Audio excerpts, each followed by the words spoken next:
Hi guys, welcome to life styles. ఈరోజు మనం సత్యాన్వేషి బేతాళ కథ చెప్పుకుందాం. పట్టువదలని విక్రమార్కుడు చెట్టు వద్దకు తిరిగి వెళ్ళి చెట్టుపై నుంచి శవాన్ని దించి భుజాన వేసుకుని ఎప్పట్లాగే మౌనంగా శ్మశానం కేసి నడుస్తూ ఉన్నాడు. అప్పుడు శవంలోని బేతాళుడు, రాజా, ఏ లక్ష్యం సాధించాలని నువ్విలా శ్రమపడుతున్నావో నాకు తెలియదు. లక్ష్యం స్పష్టంగా నిర్దేశించుకున్న వివేకులు, తపస్సంపన్నులు సైతం ఒక్కోసారి అనాలోచితంగా క్షణికమైన నిర్ణయాలతోటి తమ జీవిత లక్ష్యాలకు దూరమై అపామార్గంలో వెళుతూ ఉంటారు. నువ్వు అలాంటి పొరపాటు చేయకుండా ఉండేందుకు వీలుగా నీకు శశాంకుడు అనే తపస్సంపన్నుడి కథ చెబుతాను.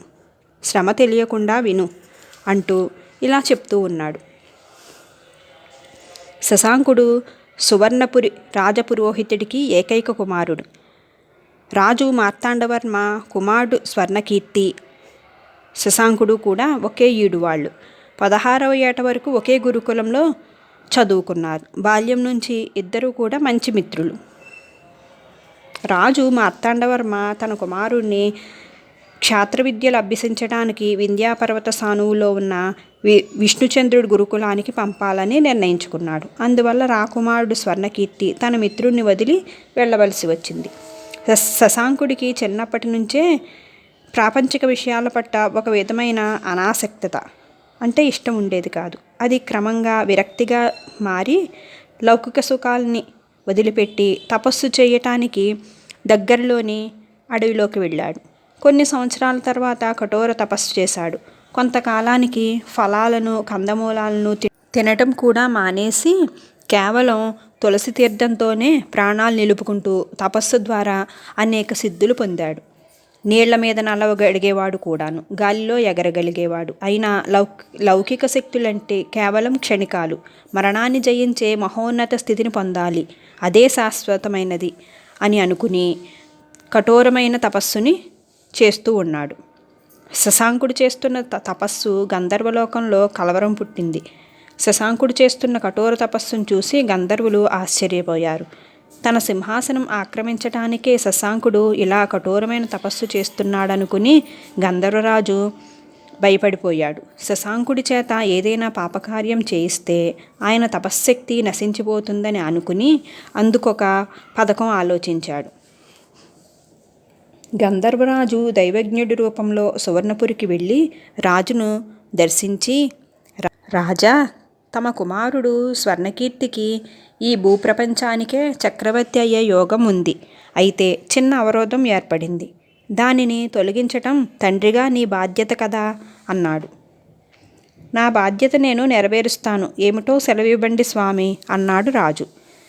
సర్వజీవకోటి యాగం చేయాలి. అంటే మీ రాజ్యంలో ఉన్న జంతు పక్షిజాతులన్నింటిలోనూ ఒక్కొక్క ప్రాణిని తెచ్చి యజ్ఞంలో బలి ఇవ్వాలి అన్నాడు దైవజ్ఞుడు. అలాగే అన్నాడు రాజు. అయితే ఒక్క విషయం అని ఆగాడు దైవజ్ఞుడు. ఏమిటి అని అడిగాడు రాజు. జంతువులను మామూలు మనిషి బలి ఇవ్వకూడదు. ఆకలి దప్పులు జయించిన తపోసంపన్నుడే ఆ పని చేయాలి. తులసి తీర్థంతోనే ప్రాణాలు నిలుపుకుంటున్న తపస్సాలి అయితే మరీ ఉత్తమం అన్నాడు దైవజ్ఞుడు. అలాంటి తపోధనుడు ఎక్కడున్నాడు అని అడిగాడు రాజు. ప్రయత్నిస్తే ఫలితం సిద్ధిస్తుంది, మనోరథ సిద్ధిరస్తు అని ఆశీర్వదించి దైవజ్ఞుడు అక్కడి నుంచి వెళ్ళిపోయాడు. తన కుమారుడు చక్రవర్తి కాగలడన్న ఊహ రాజు హృదయంలో ఆనంద తరంగాలను పుట్టిస్తూ ఉండేది. ఎలాగైనా యజ్ఞాన్ని చేసి తీరాలన్న నిర్ణయానికి వచ్చాడు. రాజ్యంలోని జంతు పక్షుజాతులన్నింటిలోనూ ఒక్కొక్క దానిని యజ్ఞానికి సిద్ధం చెయ్యమని భటులను ఆజ్ఞాపించాడు. రాజ్య ప్రజల క్షేమం కోసం ఇదివరకు ఎవ్వరూ చేయని సర్వజీవకోటి యాగం చేస్తున్నట్టు చాటింపు వేయించాడు. ఆ యాగం జరిపించటానికి ఆకలి దప్పులు లేని తపస్సంపన్నులు కావాలని, అటువంటి మహనీయులు కంటబడితే తెలియచేయమని కూడా ప్రకటించాడు. 5వ రోజు ఒక బోయవాడు రాజదర్శనానికి వచ్చి అడవిలో ఒక ముని తపస్సు చేస్తున్నాడని, ఆయన ఆహారం తీసుకోవటం నేనెప్పుడూ చూడలేదని చెప్పాడు. రాజు మంత్రిని పిలిచి, తమరు వెంటనే వెళ్ళి ఆ మునిని యజ్ఞ నిర్వహణకు పిలుచుకురండి. ఆయన ఏది అడిగినా ఇవ్వటానికి వెనుకాడకండి అని ఆజ్ఞాపించాడు. మంత్రి బోయవాడి వెంట అరణ్యానికి వెళ్ళి శశాంకుడిని కలుసుకుని సంగతి వివరించి, మహాత్మా, రాజ్యానికి అంతటి క్షేమం సమకూర్చే యజ్ఞం మీ హస్తాలతో నిర్వహించాలి. ప్రత్యుపకారంగా మీరేం కోరినా ఇవ్వటానికి మహారాజు సిద్ధంగా ఉన్నారు. అంతేకాదు, రాజు తమను తన ప్రధాన సలహాదారుగా నియమిస్తారు. భావితరాలకు శిక్షణనిచ్చి తీర్చిదిద్దడానికి వీలుగా మీకు ఆశ్రమ సమీపంలోనే గురుకుల పాఠశాలను ఏర్పాటు చేస్తారు అని చెప్పాడు. అయితే శశాంకుడు అందుకు అంగీకరించక తల అడ్డంగా ఊపుతూ, యజ్ఞం పేరుతో జంతువులను వధించడం పాపం, అది నా సిద్ధాంతాలకు విరుద్ధం అని చెప్పాడు. రాజుగారు తమకు ప్రశాంతమైన ఉద్యానవనం మధ్య బ్రహ్మాండమైన భవనం నిర్మించి ఇవ్వగలరు. అందులో మీరు సకల విధ సౌఖ్యాలను అనుభవించవచ్చు అన్నాడు మంత్రి. అవన్నీ మానవులు ఆశించదగ్గ గొప్ప సంపదలే కావచ్చు. నా లక్ష్య సాధనకు అరణ్యమే సానుకూల ప్రదేశం అని చెప్పాడు శశాంకుడు. మంత్రి మరేమీ మాట్లాడలేక రాజ్యానికి తిరిగి వచ్చి రాజుకి జరిగిన సంగతి చెప్పాడు. రాజు ఆవేశంతో, ఆ తపస్వికి నా కుమార్తెనిచ్చి వివాహం జరిపించి నా రాజ్యాన్ని అప్పగిస్తానని చెప్పు అన్నాడు. రాకుమారి భార్గవి తండ్రి మాటలు విని దిగ్భ్రాంతి చెందింది. కుమార్తె భయాన్ని గ్రహించిన రాజు, భయపడకు, మొదట యజ్ఞం పూర్తి కాని ఆ తర్వాత జరగవలసినవన్నీ నేను చూసుకుంటాను అని ధైర్యం చెప్పాడు. మునిని వంచాలన్న తండ్రి కుతంత్రం నచ్చకపోయినప్పటికీ ప్రజల క్షేమం దృష్ట్యా భార్గవి తండ్రి మాట కాదనలేక మౌనంగా ఊరుకుంది. రాకుమారి మంత్రి వెంట అరణ్యానికి బయలుదేరి వెళ్ళింది. మంత్రి మునిని దర్శించి, మహాత్మా, తమరు వచ్చి యజ్ఞం జరిపించినట్టయితే మా రాకుమారి భార్గవి తమకు అర్ధాంగి కాగలదు. రాజు మార్తాండవర్మ తదనంతరం తమరే సువర్ణపురాధీశులు కాగలరు. ఇది మహారాజుగారి విన్నపం అని చెప్పాడు. శశాంకుడు యువరాణిని చూసి ఆమె అద్భుత సౌందర్యానికి ముగ్ధుడయ్యాడు. అనిర్వచనీయమైన విచిత్ర అనుభూతికి లోనయ్యాడు.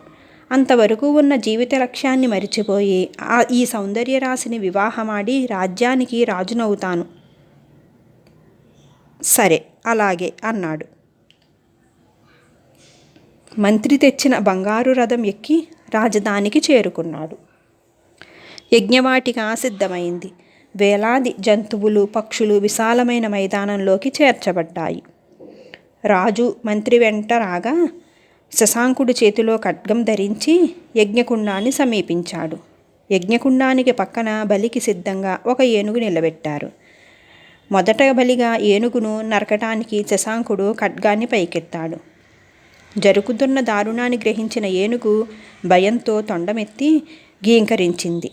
మరుక్షణమే అక్కడ చేరిన జంతువులన్నీ ఒక్కసారిగా దిక్కులు పిక్కటిల్లేలా ఒక విధమైన దీనంగా విలపించాయి. శశాంకుడు విలుక్కుపడి ఒక్కసారి చుట్టుపక్కల కలయ చూసి చేతిలోని ఖడ్గంతో తన శిరస్సుని యజ్ఞకుండంలో పడేలా ఖండించుకున్నాడు.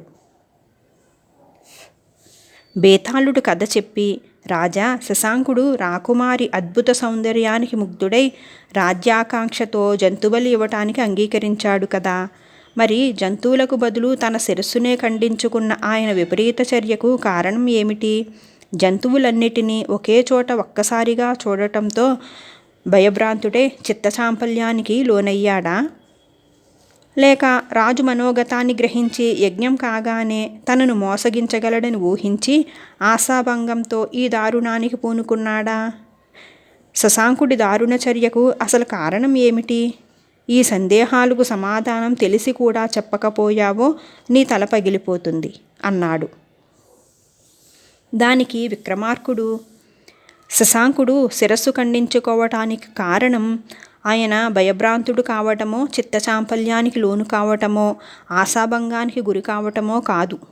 శశాంకుడు ప్రాపంచిక విషయాల పట్ల అనురక్తి లేని సత్యాన్వేషి అన్న సంగతి మరిచిపోకూడదు.